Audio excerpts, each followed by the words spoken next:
Hello everyone, this is the final video from the King's Gambit series and it's part 8 and we're playing as black through the accepted variation, so e4, e5 and f4.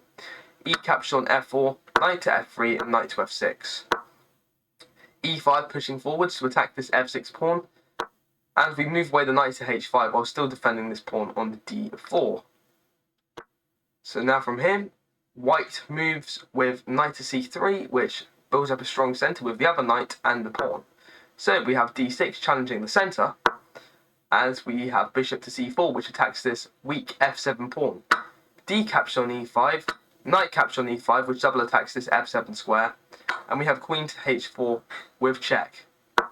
As the king moves to f1, we now have bishop to e6, which offers a trade with the other bishop. So after bishop captures on e6, before we retake, we're going to go for a check, which actually sacrifices the knight.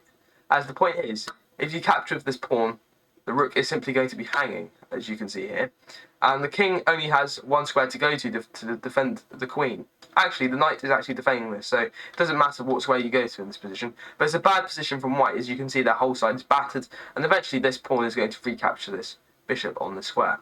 So going back in the position, as king plays king to g1, we have bishop to c5 with check. So this king is under a lot of threats, as this king is trapped in the corner with a knight and a queen around him. So we're now going to open up with pawn to d4. So bishop captures, and the point is, if we're going to go for queen to d4, which creates a stronger distraction.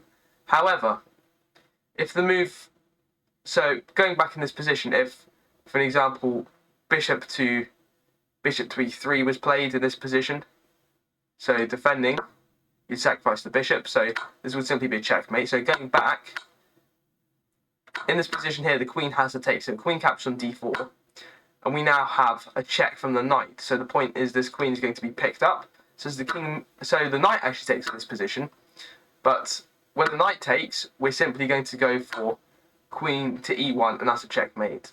As the king has nowhere to go, there's no other pieces to guard the square here, because these pieces have nothing to do, and this king cannot move or capture this queen. So hopefully you've enjoyed this final video from the King's Gambit playlist. Please remember to like and subscribe to the channel. I'll see you in the next video.